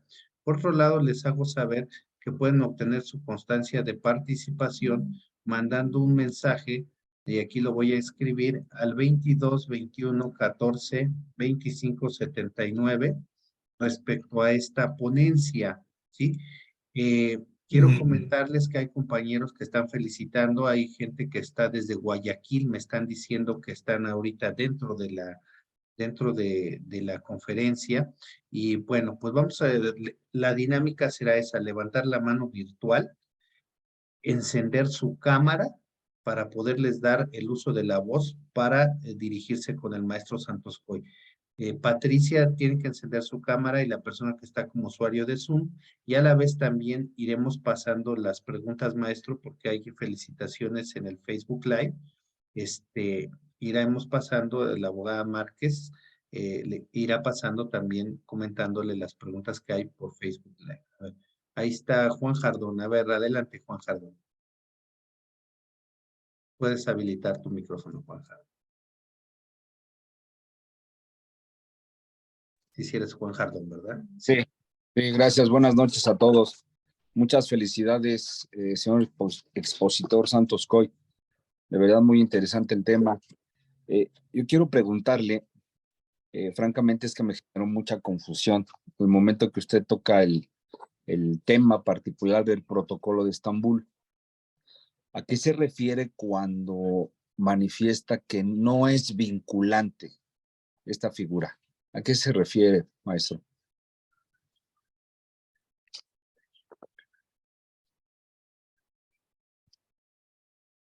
Permítanos, doctor, le abrimos. Permítanos, maestro. Tiene apagado su audio, mejor no lo apague. A ver. Sí, gracias. Perdón, listo. ya, muy amable, Juan, gusto saludarlo y gracias por su participación. Y las preguntas que pueda se las voy a responder. Primera, el protocolo de Estambul es un manual. Es un manual para la investigación y documentación eficaces de la tortura y otros tratos o penas crueles, inhumanos o degradantes. Se integra por 6 capítulos y 4 anexos. Y bueno, tendría que hablar del protocolo de Estambul. Pero sí lo que le puedo decir es que es el manual que contiene las directrices, los estándares internacionales mínimos que se deben de tomar en cuenta por las autoridades al momento de examinar a una persona que señale haber sido víctima de tortura. Dicho de otra forma, son los estándares internacionales mínimos que se deben de tomar en cuenta al momento de investigar y documentar un caso de esta naturaleza por los estados, por todos los estados. No es un tratado internacional. ¿Por qué? Porque un tratado internacional implica, en base a la Convención de Viena sobre el Derecho de los Tratados, el que que implica la obligación, de acuerdo al principio de pacta sunt servanda, el que las partes que firmen un tratado se obligan a cumplirlo. Este es un instrumento internacional del soft law, que significa del derecho suave, que tiene como finalidad instrumentar otros tratados internacionales que sí lo son tratados, como son las 2 convenciones que yo les mencioné, la Convención Interamericana para Prevenir y Sancionar la Tortura, así como la Convención para Prevenir, así como la Convención contra la Tortura y otros tratos o penas crueles, inhumanos o degradantes. No es vinculante como un tratado internacional, es decir, no genera obligaciones entre partes signantes, pero sí, de acuerdo a los estudiosos y lo que he estudiado, leído, pues obviamente, y tienen toda la razón, sí es vinculante para nuestro estado y para todos los estados, en particular para México, en tanto el contenido de dicho manual, de dicho protocolo de Estambul, las directrices internacionales mínimas que contiene, se encuentran positivizadas en nuestra ley sustantiva penal vigente. Me refiero a la ley general. Entonces, mientras las adopte, esas directrices internacionales, bueno, constituye un tratado. Perdón, constituye lo vinculante con nuestro país, ¿verdad? De hecho, la propia ley establece, lo acabamos de leer, en el artículo creo que 35, que el dictamen médico-psicológico deberá ir acorde con lo establecido en el protocolo de Estambul. Sería muy lamentable, he escuchado, pero se malinterpreta. Es que no es vinculante porque no es un tratado, entonces no es obligatorio. Si es vinculante, puesto que hasta nuestra ley lo adopta, son los más altos estándares internacionales, incluso si ustedes, no sé si lo sepan, pero el 29 de mayo del pasado, creo, no me acuerdo, sí, 29 de mayo del año 2022, fue ya actualizado dicho manual, el protocolo de Estambul, no se sustituye, se actualiza y se mejora. ¿Le respondí o ya se fue? Ya, por ahí debe de estar. Adelante, profesor. Sí, aquí por Facebook nos pregunta Jesús, De acuerdo al artículo 37 de la Ley de Tortura, se tocan los dictámenes médicos psicológicos que independientemente de estos se podrán presentar otras periciales. Para usted, el dictamen médico-psicológico, de acuerdo a las directrices del Manual de Estambul, ¿es sine qua non para una investigación de la tortura en su vertiente como delito? Para mí, no para mí. O sea, para la idea original del protocolo de Estambul y de llevar a cabo o de generarse un dictamen médico-psicológico acorde con las directrices que establece dicho manual, es no determinar si hay tortura o no. Eso es una idea equivocada, lo dice el propio exrelator. Y lo ha dicho en diversos foros, no en uno. Y lo sigue diciendo porque lo invitamos mucho a nuestro país, bueno, lo invitan las autoridades, ¿no? Entonces, ¿qué significa? Obviamente, entonces, ¿cuál es la idea del protocolo de Estambul, del dictamen médico psicológico, acorde con los más altos estándares internacionales del protocolo de Estambul? Es de establecer grado de coincidencia o concordancia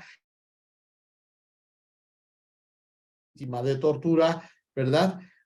Así como las señales físicas y los indicios psicológicos que presentan la misma. Y otra cuestión, sí se requieren, no solamente, si me parece a mí que el protocolo de Estambul es una de las pruebas más importantes en el procedimiento penal para poder establecer o determinar si hubo o tortura o no, si existe ese grado de concordancia, ¿verdad? Si existe la etiología en un momento dado para establecer si concuerdan las señales físicas e indicios psicológicos con lo que establecen las directrices del protocolo de Estambul de entrada, ¿no? Entonces, me parece que sí, que es muy importante esta prueba. Sin embargo, por sí misma pudiera no llegar a dar el estándar probatorio que se requiera para poder comprobar este tipo de actos. Entonces, si es necesario recabar otros datos de prueba, otros datos de prueba, ¿verdad? Para poder robustecer la carpeta de investigación correspondiente. Aquellos datos de prueba que le van a dar en su momento al Ministerio Público la certeza para poder tomar decisiones. Esto es judicializar la carpeta de investigación o no hacerlo. Gracias. Gracias, maestro. A ver, le vamos a ceder el uso de la voz me imagino, al abogado Cuauhtémoc Cubas, y nos dice dónde nos acompaña y su pregunta, por favor, al maestro. Adelante. Maestro, muy buenas noches. Muchísimas gracias por la oportunidad. Mi pregunta es, bueno, tengo varias que ya han respondido ahí los compañeros, usted mismo, muchas gracias. Mi intención es saber, en cuanto haya el conflicto de intereses por la institución a la que se investiga el sujeto activo y el pasivo, se le hizo una investigación de la misma institución. ¿Qué podría recaer esta circunstancia? O en su caso, ¿cómo se podría subsanar un conflicto de intereses por ser el perito que realiza el dictamen de protocolo psicológico, médico y demás, que sea de la misma institución del servidor público investigado?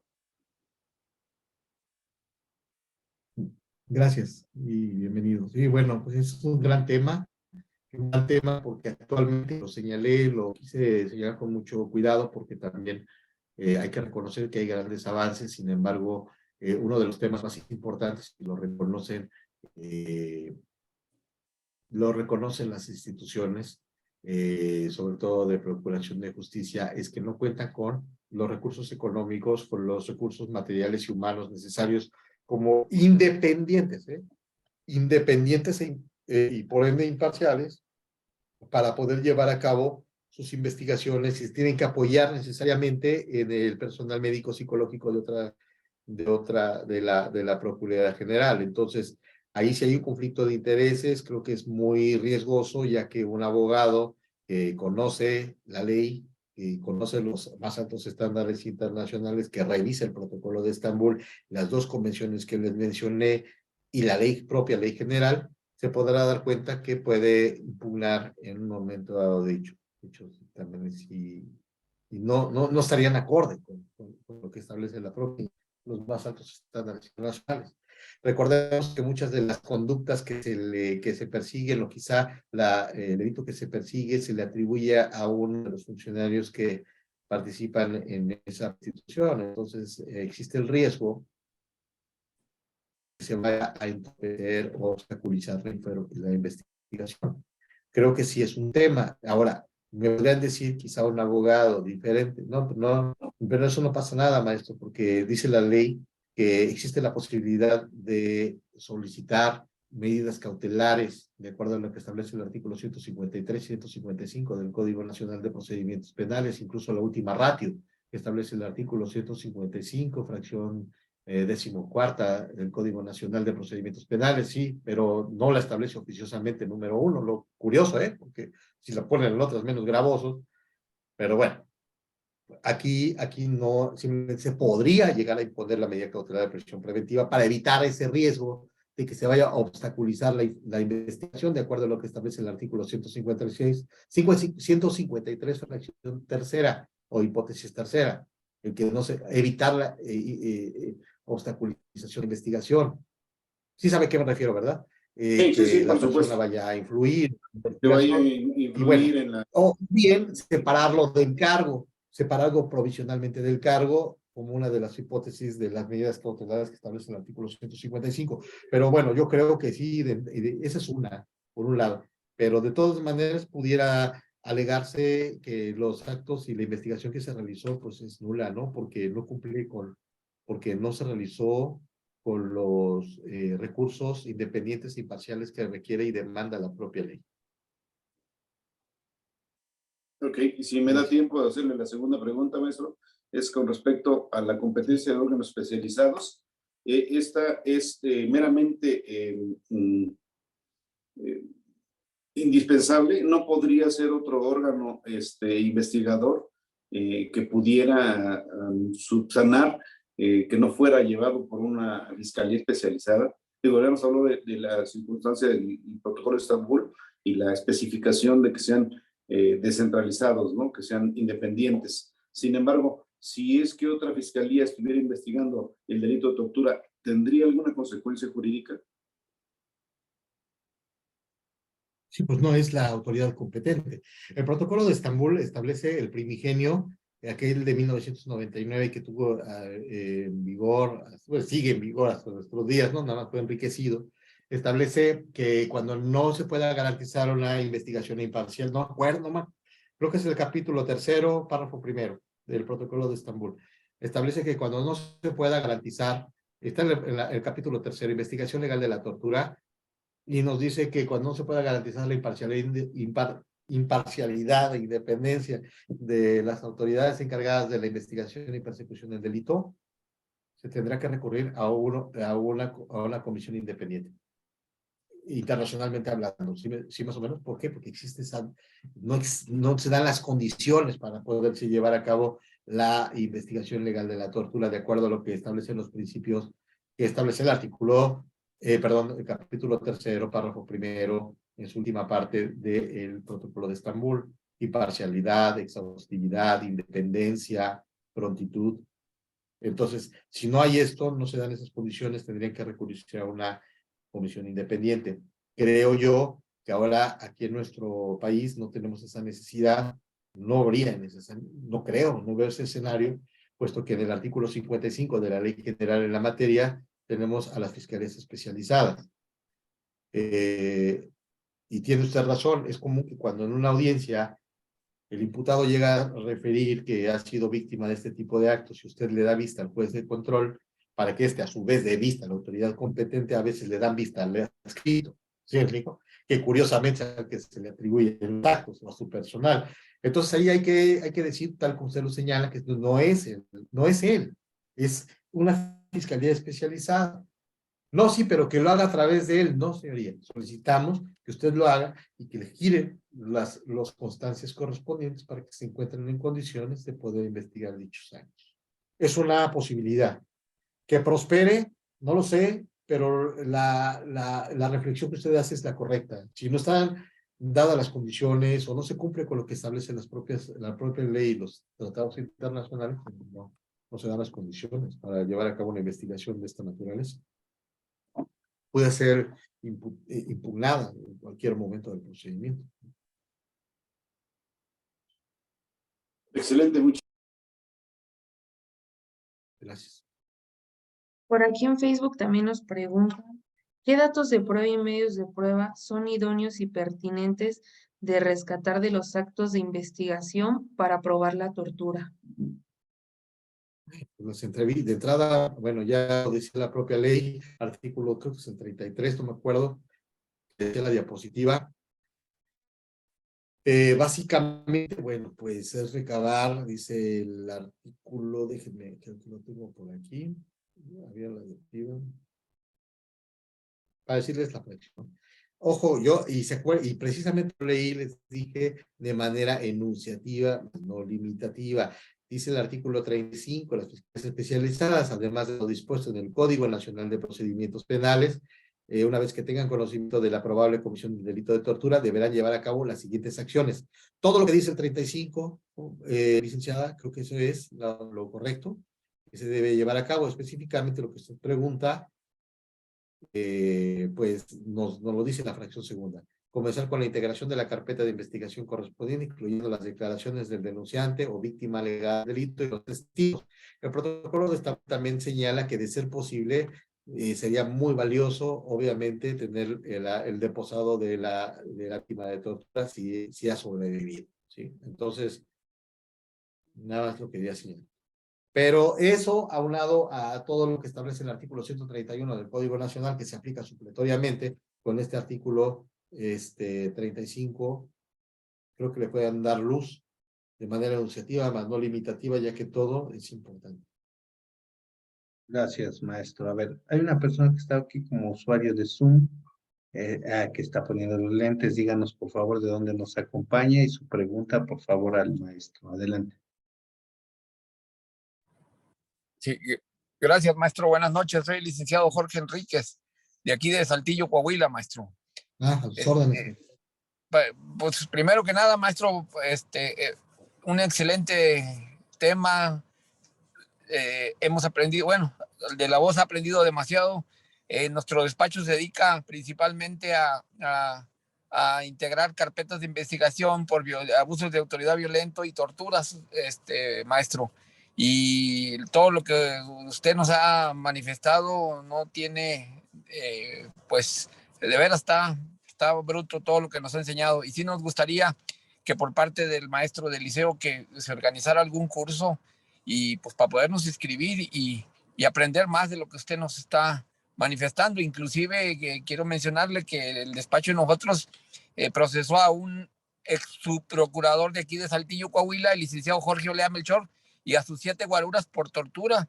Tuvieron que pagar 2 millones de pesos, maestro, como indemnización para la persona, porque ahí no había, si salían sentenciados, no había forma de llegar a obtener la libertad. Entonces tuvieron que pagar esa cantidad, fueron 2 millones y reclasificamos, pues ya con el billete en la mano, a abuso de autoridad violento, se fueron a una suspensión y salió como si nada, pero le costó al señor haber torturado al cliente de nosotros, maestro. Le quiero agradecer todo el vasto conocimiento que nos ha enseñado y al liceo también por haber traído tan excelente catedrático, maestro. Muchas gracias. Muchas gracias, es un honor y estoy a sus órdenes. Gracias por sus palabras.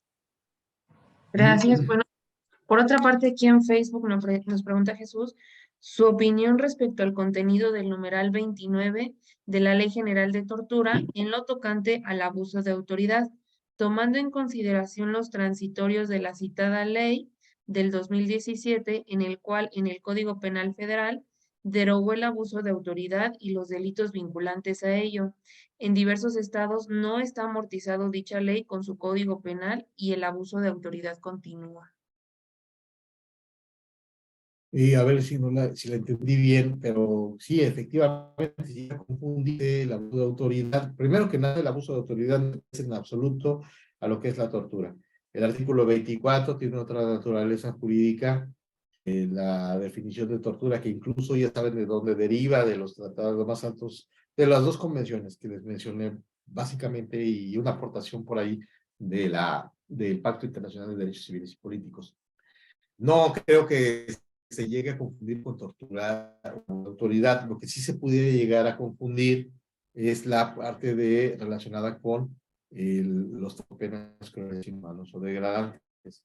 Incluso los compañeros de los abogados señalan que les parece que es más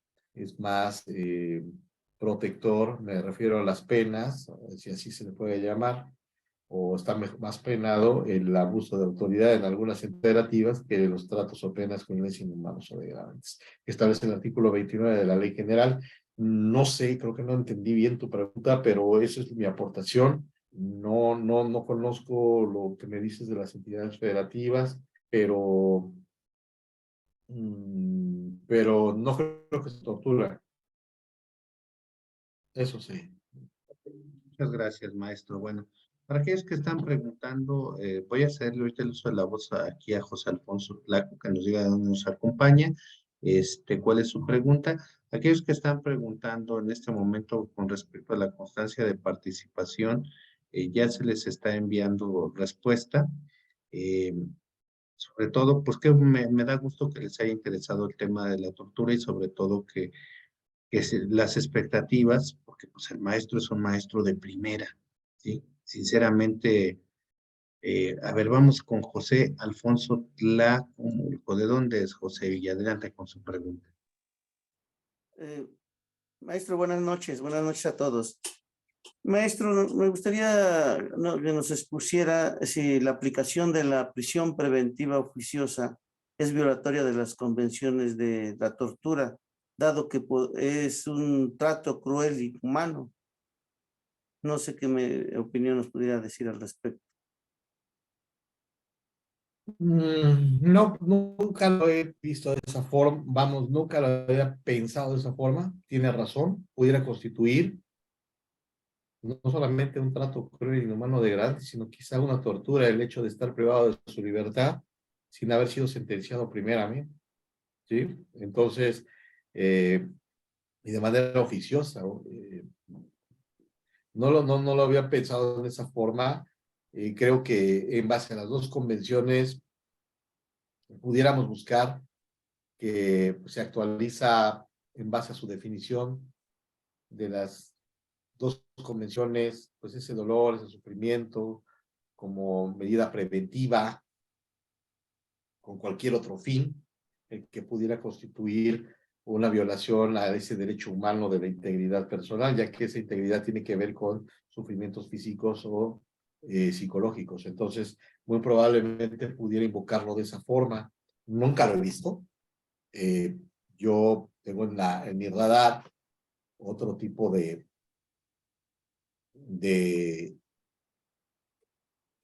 justificar, ¿no? Que la prisión preventiva es inconvencional, sobre todo por violentar lo que se establece en la Convención Americana sobre Derechos Humanos, ¿no?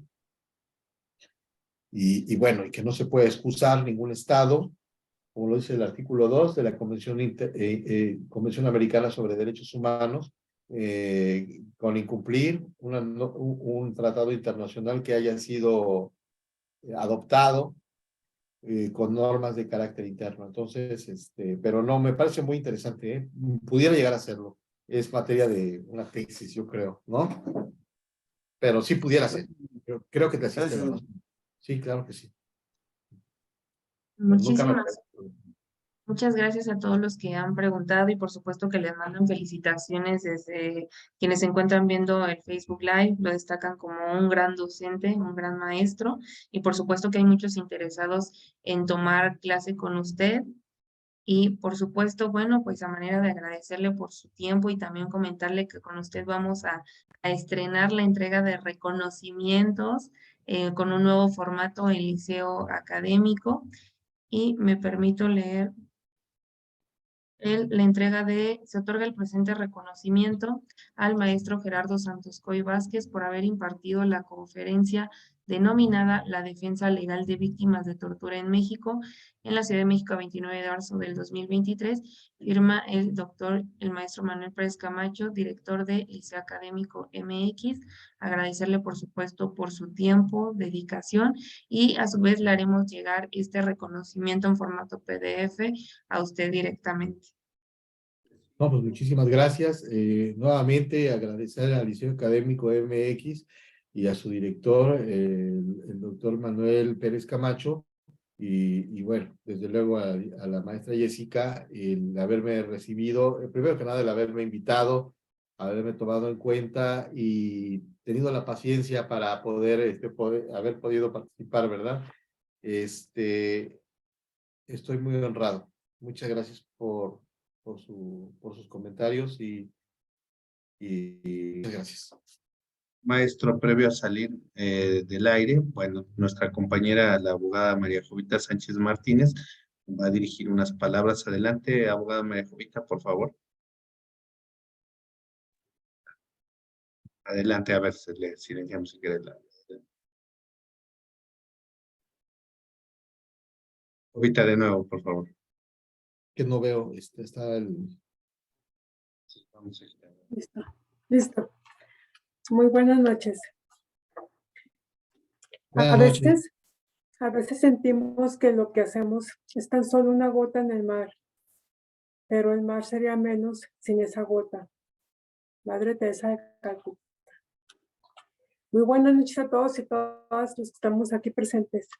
A nombre de la familia Liceo Académico MX y de nuestro rector Manuel Camacho, extendemos nuestro agradecimiento al maestro Gerardo Santos Coy Vázquez, abogado postulante en materia penal y catedrático del INACIPE, por su brillante ponencia, Defensa Legal de Víctimas de Tortura en México, a quien tuvimos el privilegio de escucharle. Muchas gracias, maestro, fue muy excelente su ponencia, muy nutritiva y muy bien explicada. Muchas gracias. Adquieres tu constancia de participación opcional. Recuerda, el conocimiento es la fuente de poder más democrático.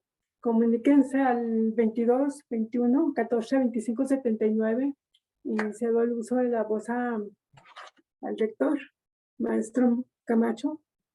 Muchas gracias, abogada María Jovita. En especial agradecer al maestro Gerardo Santos Coy su presencia el día de hoy en el Liceo Académico. Muchísimas gracias, maestro, es un honor.